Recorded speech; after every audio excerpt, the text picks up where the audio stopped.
Daniel 1. In the 3rd year of the reign of Jehoiakim, king of Judah, Nebuchadnezzar, king of Babylon, came to Jerusalem and besieged it. And the Lord gave Jehoiakim, king of Judah, into his hand, with some of the vessels of the house of God. And he brought them to the land of Shinar, to the house of his God, and placed the vessels in the treasury of his God.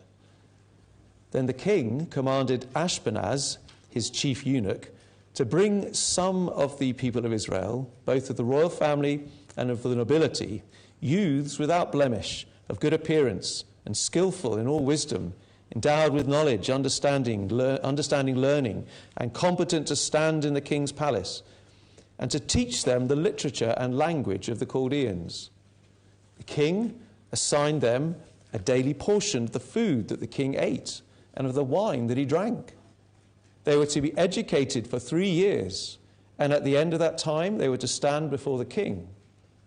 Among these were Daniel, Hananiah, Mishael, and Azariah of the tribe of Judah.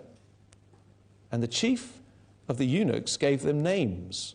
Daniel he called Belteshazzar, Hananiah he called Shadrach, Mishael he called Meshach, and Azariah he called Abednego. But Daniel resolved that he would not defile himself with the king's food or with the wine that he drank. Therefore he asked the chief of the eunuchs to allow him not to defile himself.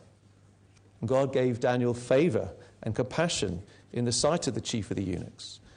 And the chief of the eunuchs said to Daniel, I fear my lord the king, who assigned your food and your drink. For why should he see that you are in worse condition than the youths who are of your own age? So you would endanger my head with the king.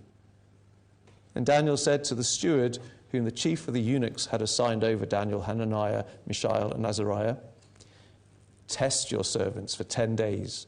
Let us be given vegetables to eat and water to drink. Then let our appearance and the appearance of the youths who eat the king's food be observed by you, and deal with your servants according to what you see. So he listened to them in this matter and tested them for 10 days. At the end of 10 days, it was seen that they were better in appearance and fatter in flesh than all the youths who ate the king's food. So the steward took away their food and the wine they were to drink and gave them vegetables.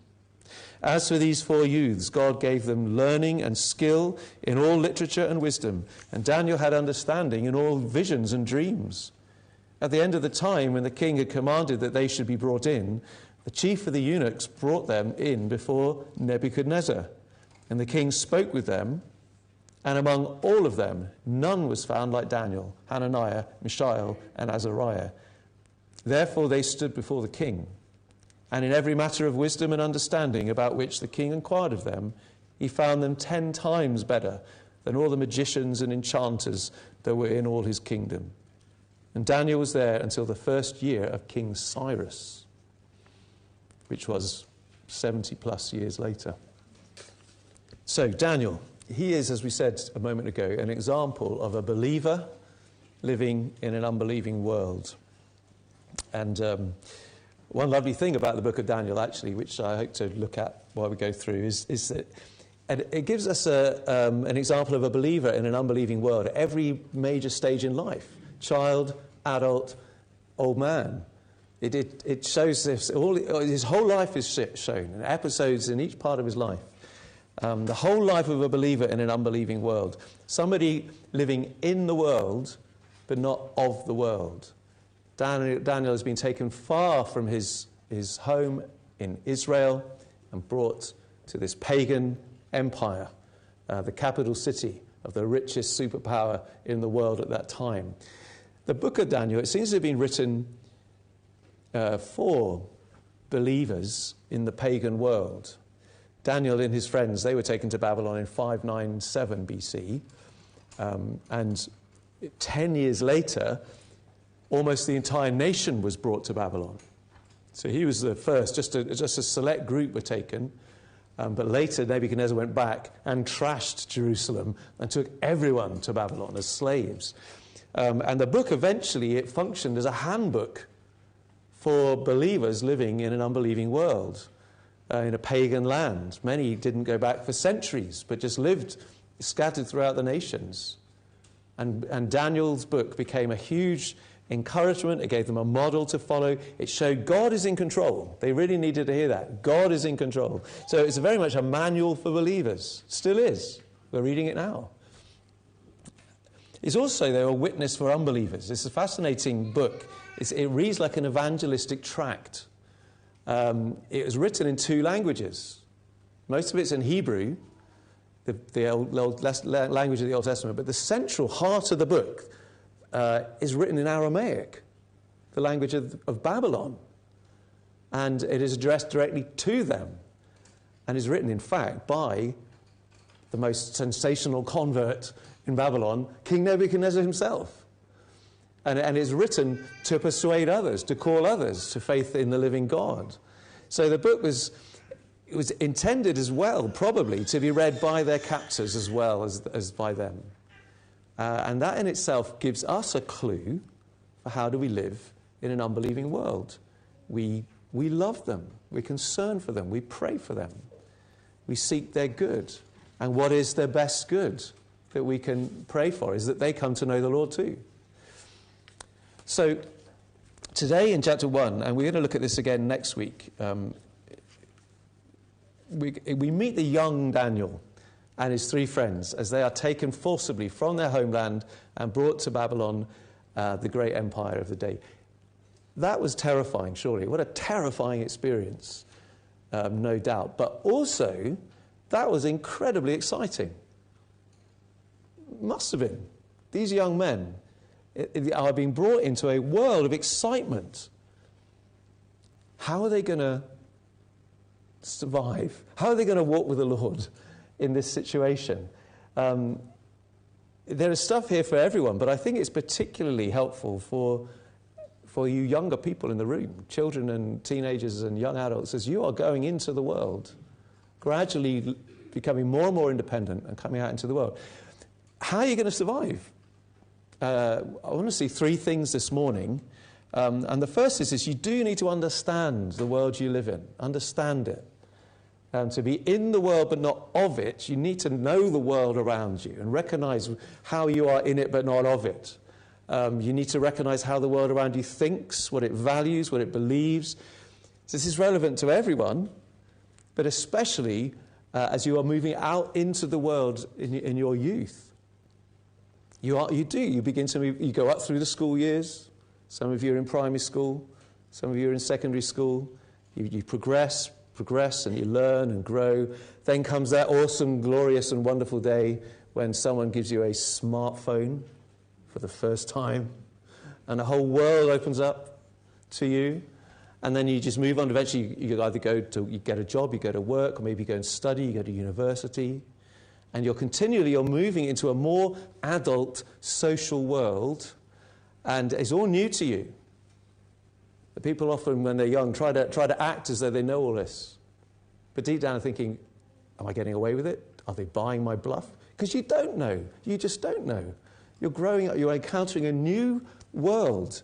And it is, you're getting more and more independence. It's vital, and it is exciting. It is exciting. And you need to it's vital to have a right understanding of the world that you are moving into and that you inhabit. Here's 3 things about the world, for starters, from Daniel. 1, this whole new world is opening up to Daniel and his friends. It is extremely attractive. Start there. It is attractive. Think, they've been taken from Jerusalem, the capital city of a country that has been in decline for centuries, and in the last few months has been under siege. That the place then was an impoverished tip, and they've been brought out of that to Babylon. With its incredible wealth, incredible power, it's stunning architecture. That was the place of the Hanging Gardens of Babylon, which is one of the 7 wonders of the ancient world.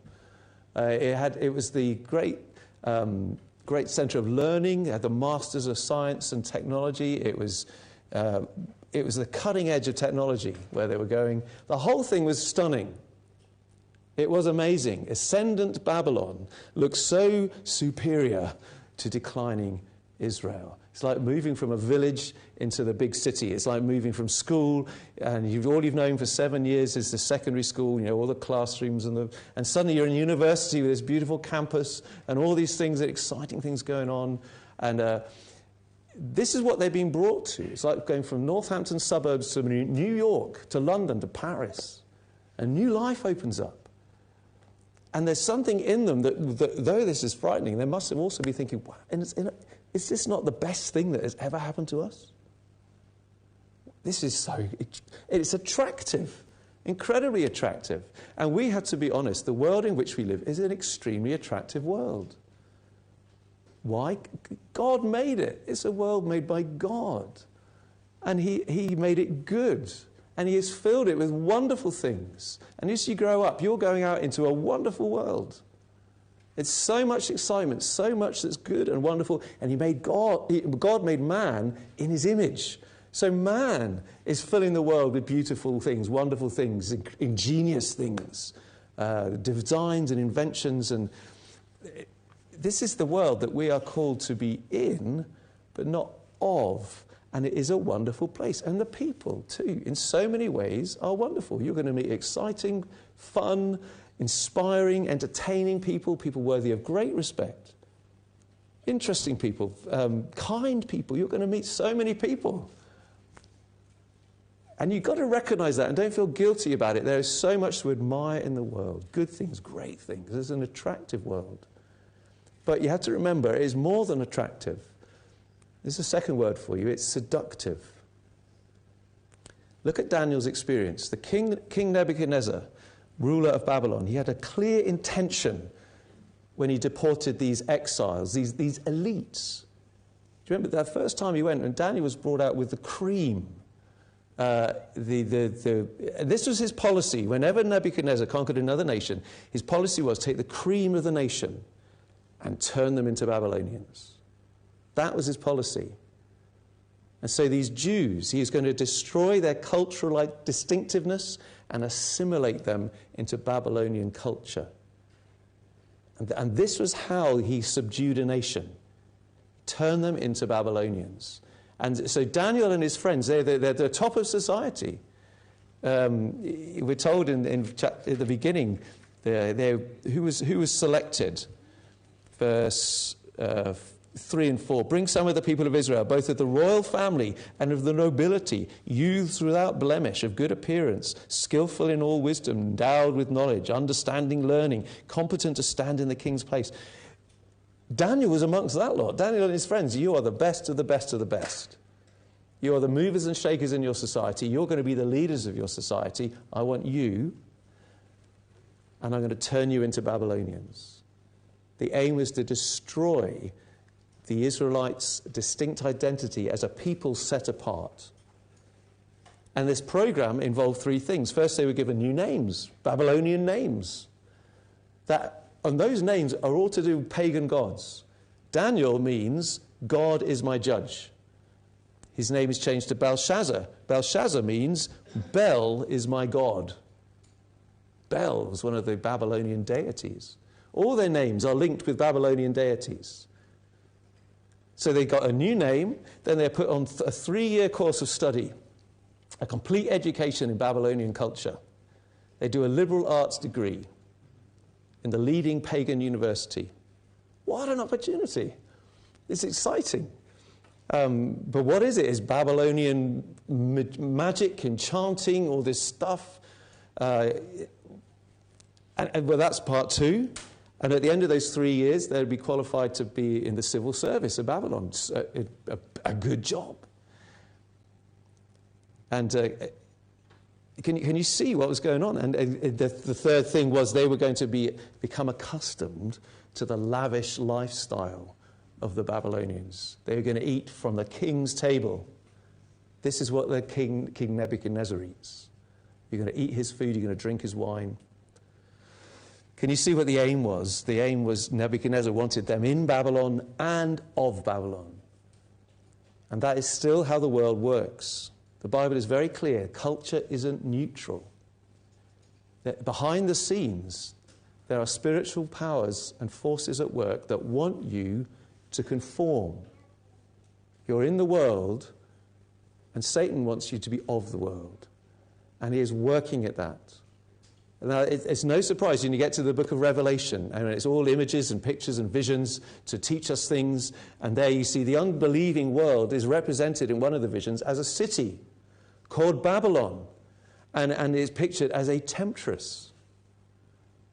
You have to recognize that an attempt is being made to assimilate the Christian. So you're not just in the world, but you are, in fact, of the world. Now, it's not like, this is one for Star Trek fans, it's not like the Borg. And if you switch off for the next 2 minutes, Star Trek means nothing to you. The Borg are these aliens who travel across the universe in these vast spaceships in the shape of a big cube. And they arrive at your planet and they boom out, "We are the Borg. Resistance is futile. Prepare to be assimilated." And they literally turn you into them by plugging something into your neck and so on. Not subtle. The world is far more subtle. It doesn't announce itself. The world is seductive. It draws you in, and you have to realize that. In Romans 12, verse 2, we looked at these verses last year, we're told, do not be conformed to this world. It doesn't say do not conform to, but do not be conformed to this world, but be transformed by the renewal of your mind. He's saying if you are not being molded by God, then something else is molding you. Do not be conformed. The world wants to conform you to its pattern. One translation puts it, it wants to squeeze you into its mold. And it wants your thinking molded completely in a completely different way to Christ's way. And that molding process will happen quite naturally if you are not actively seeking to grow in Christ. Here's a quote from theologian Tahiti Anyabwile. I'm not sure how you say it, African theologian. "I think there is a tendency to underestimate the lethal potency and sophisticated subtlety of the world. The world is not a safe place. The world is not like colourful, soft Play-Doh. We can't just mould it and shape it in whatever fun colours we like. The world enslaves. It shapes back." So it's a very striking image. You're enjoying the things of the world. You're picking and choosing what you like. You're imagining you're in control, that you're shaping the world, your world and your environment, like a kid just shaping a lump of Play-Doh, when in fact it is shaping you. That's happening. And you have to be extremely alert to this. Another theologian, Van Til, "A Christian unaware of the problem of leading a Christian life in a non-Christian society is progressively being de-Christianized by all sorts of unconscious pressures that operate upon him through the media of culture." It's happening. The world is attractive and it is seductive.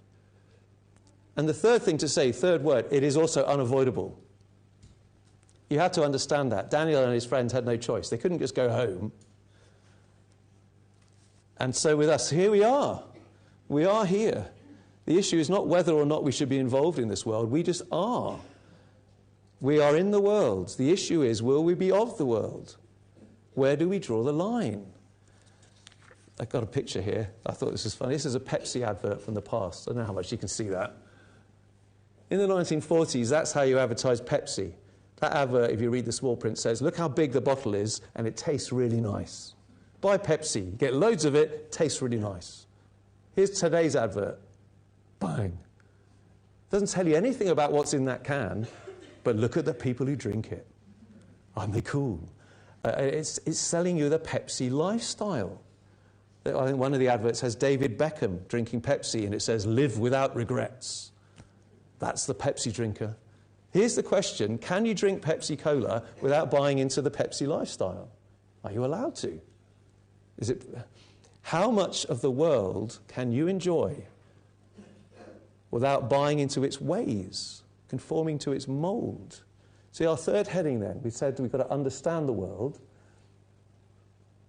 And the second one, evaluate the world you live in. You're constantly evaluating, thinking. What can I accept? What do I reject? How do I... Some things we have to accept. We've already said Daniel can't go home. But now he's got these three things we mentioned. What is Nebuchadnezzar's way of conforming and moulding and shaping them into what is he going to do with them? He's got a new name. Now, does he think to himself, well, Bel is not my God. I'm not going to answer to the name Belshazzar. I'm Daniel. Sorry, I'm Daniel. You could do, is he going to go around just ignoring people until they use his name? He doesn't do that. What about his studies? They're going to teach him magic. And he's going to study all the so-called wisdom of Babylon, all the learning, and some of it, no doubt, will be wonderful, and some of it will be absolute nonsense. Is he going to say, well, I'm not reading that? You've got to be joking. He obviously didn't. He gets a first-class degree. He's the best. He must have he did his homework, threw himself into his studies. He said, yeah, I'll learn your garbage. He learns it all. What about the third thing? Now, here's this thing, you see. He chooses to reject one of the privileges which went with his position. Verse 8, he says, I'm not going to eat your food. He doesn't say it like that, does he? But he's polite, and he says, I'm going to take your new name, I'm going to be educated in unbelieving pagan culture, but I'm not going to eat the food, the royal food and the wine. Why does he draw the line at that point? Now, the commentators are divided on this, as you can imagine, and I think there are two things that some put forward, which I don't think are right at all.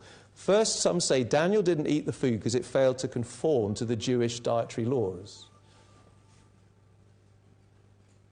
Sorry, is that my phone? I hope it isn't. I don't think it is.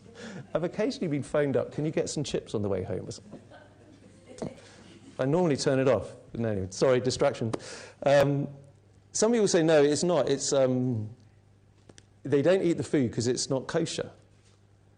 But that's not correct, because he doesn't only refuse the food. He says, I'm just going to eat vegetables. He also refuses the wine. And there's nothing wrong with drinking wine. That was not forbidden in any of the Old Testament. So the dietary laws, and also the dietary laws of Moses, were not vegetarian. So I don't think it's that at all. As some have said, okay, the reason Daniel doesn't eat the food is because he knows it's probably been offered to idols beforehand. It's been part of the idolatrous worship of and their ceremonies. Now, that is likely to have been the case, that had happened, but the author doesn't say that. And I think it's unlikely that is the lesson we're meant to learn. I think the lesson is more subtle than that. What is going on here? He is seeking to guard his heart. This is the first thing. Guard your heart. It's very striking. There's no laws being broken here. He is not breaking. There's nothing intrinsically unlawful about Daniel eating this food. He didn't reject the food because it broke a law. It took a lot more thought and reflection than that. He was evaluating his world. He was drawing a line drawn by wisdom, not absolute morality, rules. Daniel doesn't decide, I'm going to keep a rule here, but I'm going to keep control of my life. That's what's happening here. In some way that only Daniel and his friends could know, the king's food was a temptation and to move beyond just learning about Babylon, but adopting Babylon, the priorities and the values of Babylon. That was one step further than he was prepared to go to accommodate to this pagan world. He was staying in control. Notice it says, I don't want to defile myself with this food. And he uses a religious word. It means spiritual pollution. How did Daniel feel this was going to pollute him? If he's not breaking any rules, well, we can't be sure. But I think there's three very possible reasons. One, the king's food is part of this rich, luxury-loving lifestyle that was part of the ideal for that idolatrous society. This is the ideal. And this is what it's all about. Idol worship was basically a way of seeking power from the gods so you can be secure and you can be prosperous. It's a selfish life. You're not really worshipping the idols. You're worshipping what you can get out of the idols because you want this. Biblical worship, what Daniel is doing, he's worshipping the true and living God. And it means humbling yourself. And you receive grace so that you can serve others. Couldn't be more different, could it? Daniel did not want to be warped and have his desires pressed into that pagan mold. It's essentially, you can imagine all that food comes out and they start, wow, I could get used to this. Ooh, And then he thinks, I don't want to get used to this. This is going to change my heart. This is going to tempt me into that whole idolatrous love of money and status and beauty and material luxury and power. That was the essence of that pagan worldview. This is the entry-level drug, if you like. He didn't want to lose his heart to that view of life, because so easily happened. You could continue to worship God on the outside, but your heart has been drawn away. Guard your heart. That gives us so much guidance for us now, living in an unbelieving world. Daniel wants to...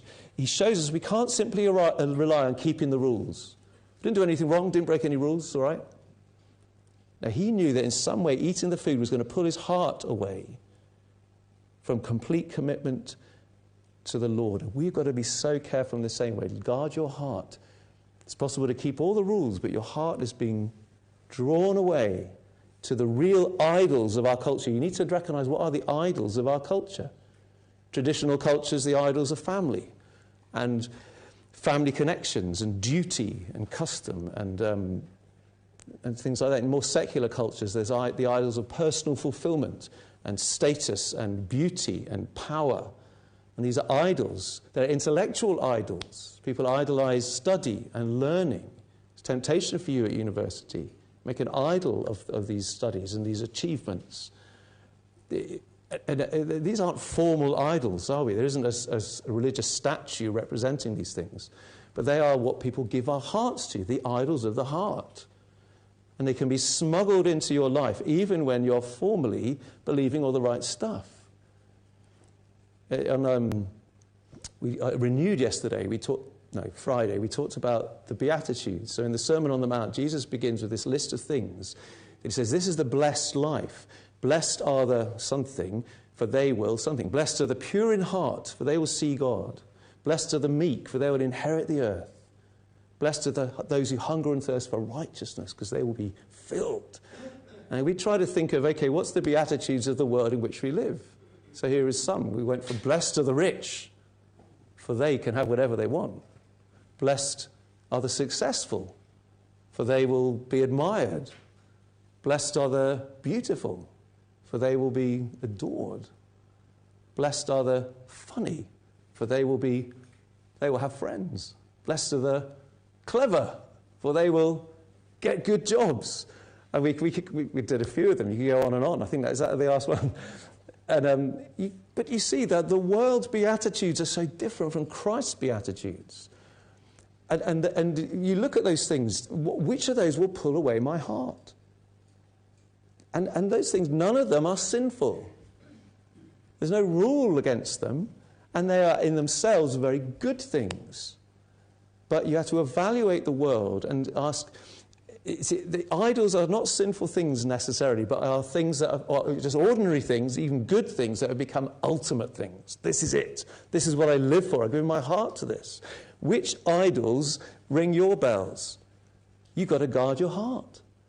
You've got to be very careful. Evaluate the world, recognize its idols, recognize the idols of your heart. Abstain. It may be necessary for you to abstain for something that isn't bad at all. But you know your heart. You've got to guard it. I love this little story. There's a billionaire who is hiring a new chauffeur to drive him around in his limousine. And he took them to an edge of a cliff.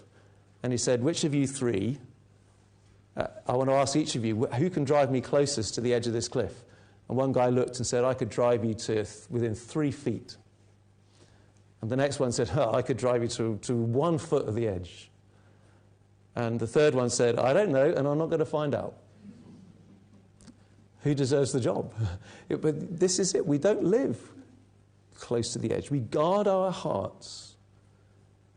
And notice, by keeping the commitment of the Lord, rather than falling to this commitment to idols, these young men actually came to see through it all.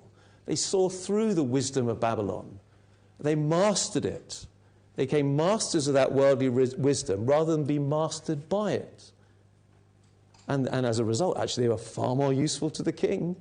They understood it thoroughly, but they saw its weaknesses. That's a great model for us. Don't separate from the pagan culture and withdraw into a Christian ghetto, which has always been a temptation to Christians, but instead understand the world you're in. It's learning, and what's good about it, what's bad about it, and assess it wisely, evaluate so you can expose what is false, what are the bankrupt commitments that are at the bottom of all these unbelieving societies.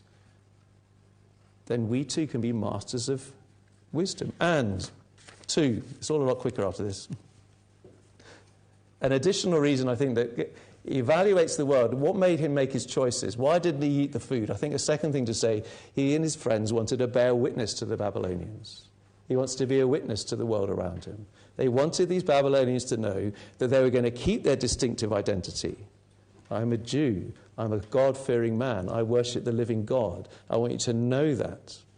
In verse 9, it says, God gave Daniel favor and compassion in the sight of the chief of the eunuchs. God has already begun to work in the heart of this chief official through the witness of Daniel. He warms to these guys. And then we get this very interesting test in verse 11 onwards, where one commentator calls this a wisdom test. Daniel is saying, okay, let's compare wisdoms. The king is afraid, the king's official is afraid that Daniel's idea, simple lifestyle, will make him pale and weak. It's not wise, Daniel. And Daniel is saying, this is the Lord's wisdom. Let's test these wisdoms out. 10-day trial. They're comparing wisdoms. This is not the Bible teaching us that vegetarianism is superior to eating meat. I had to say that because of my way I feel about vegetables. But it is very interesting, isn't it? They're saying, okay, there's worship idols to get power and security and wealth and going. That's one worldview. This is the wisdom of the Lord. I'm trusting in the Lord will keep us strong and healthy. And he's bearing testimony to the Lord's wisdom. And in the end, they are healthier than those who ate the king's food. The Lord vindicates his faithfulness. And they're wiser than the other people on their course. It's interesting, isn't it? You students, is the Lord's wisdom being demonstrated in your life? Are you wiser than the other people on your course? Because your lifestyle, the way you use your money, you're not up all night and sleeping all day. You're careful. You're not getting drunk. You're modest. You're chaste. All these things. The Lord's wisdom is wiser than the wisdom of the world. And people learn that by seeing it acted out before them, lived out before them. Jeremiah wrote a letter to the exiles, and Daniel read this letter and refers to it in the book. And he said, this is what the Lord wants you exiles to do. Seek the peace and blessing of the society you're in. Pray for this city. Seek its shalom. Talk more about this next Sunday. But they were to get involved in the life and society of their culture, keep their conscience clean, be the distinctive people of God, be undefiled, and show their distinctive life of God as a witness to the people around them. So that's so important, isn't it? Okay, they need to see the fruit of God's wisdom in their lives. Let's jump to the third one. This is such a good witness. You do have to look at your life and say, is it remarkable or is it not? Is your character and wisdom different from that around you? Do you just parrot the world's wisdom and live it out? Or do you live by the truth and wisdom from above? You must do that. And we have to tell an unbeliever why we're different. The New Testament urges us, live a godly life and be ready to say why. Why are you living that way? And if you are living a godly life, people will eventually say, what are you doing? Why don't you do what we're all doing? Why don't you come out with us tonight? Why don't you say this? Why do you withdraw when we're talking about that? Why? Because we want them to know the Lord. The third probable reason Daniel abstains from the food, I'll just throw this one in. He is encouraging other believers. We evaluate the world we live in and we think, I'm going to live for the Lord because I want to guard my own heart, I want to be a witness to the world around me, and I want to encourage my fellow believers. There's nothing more discouraging than to your faith than you see another believer compromise. So hard. Everyone's shoulders sag. And there's nothing more encouraging to your faith to see when you see a fellow believer stand for the Lord. That thrills your heart. I told the Renewed about this on Friday. When I was a a young teen, year 9 this was. I remember this is a very vivid memory in an English lesson, and we all had to read a page of a book. We were reading round a book, and we had to read a page and so on. And I knew the book was just full of bad language. And I was a young Christian lad, and I didn't want to use bad language, but I was just so embarrassed and nervous of saying anything. And I kind of psyched myself up, and I got in my head, forget it, I'm going to say it. I'm just going to say it. And then this other kid read before me, who I vaguely knew. I knew his name, and I knew that he went to church. I didn't know anything about him, really. He had a page of bad language, and he wouldn't read it. He missed it out. And the teacher stopped him and said, what is this? Read it properly. And he read it again, and he missed it out. And he said, have you got an edited version of the book? Read the words. And suddenly he said, I'm sorry, sir, I'd rather not say it. And the teacher really made it hard. He said, what did you say? He said, I'm sorry, sir, I'd rather not say it. He said, fine. And he let him read it. And this poor guy, from then on, people would always say to him, I'm sorry, sir, I can't say it. They tease him, they remember the line and use it and so on. But I was just, wow. He just took a stand for the Lord. And I still think of it to this day. I did actually meet him after university, and I got to know him a little bit. And I brought up I just said, I so remember that. And he said, you know what I did after that? I went to the loos and cried my eyes out. That was horrible. But he did it. And it put a certain amount of fire in my belly. I never had to do it. God was merciful to me in that sense. But he did it. Courage is infectious. Daniel's stand was a massive encouragement to the other believers. Still encourages us today. 2,500 years later, we're still reading about Daniel. Stand firm for the sake of the unbelievers who are watching you, and for the sake of the believers who are watching you too. Last point, pretty quickly. We said we need to understand the world we live in. We need to evaluate the world we live in. And we need to finally resize the world you live in. I couldn't think of a better word. Reduce the world. Relativize the world you live in. What I mean is this. Daniel had an understanding of God that was large enough and exciting enough to make his stand worthwhile. He was living in this attractive, exciting world, but his vision of God was more exciting. It was bigger, it was better, it was more glorious than Babylon. And that was how he was able to stand firm. Now, you younger people particularly, you need to have an enlarged vision of God. You need to see his glory as you go out into that world that is full of promise and is full of glitz and it's full of possibilities. The devil wants you to make comparisons, false comparisons. He wants you to believe that you have finally discovered real living. You finally found the real thing, especially if you've been brought up in church. You come out and you say, wow, this has all been hidden from me. And here it is. Now I've got the real thing. He will belittle your God, your Savior. One of my most horrid memories is returning from university from my first term. One of my closest friends came back, and we were gathered in an after-church thing, a little bit like Coram Deo, but it wasn't led in quite the same way. But and he said, wow, university, my eyes, you people haven't a clue. How I've met amazing people and done amazing things, and it's been so brilliant. And you just haven't. He was so belittling that everyone just felt beaten down. And no one there was strong enough to say, be quiet. Our God is great.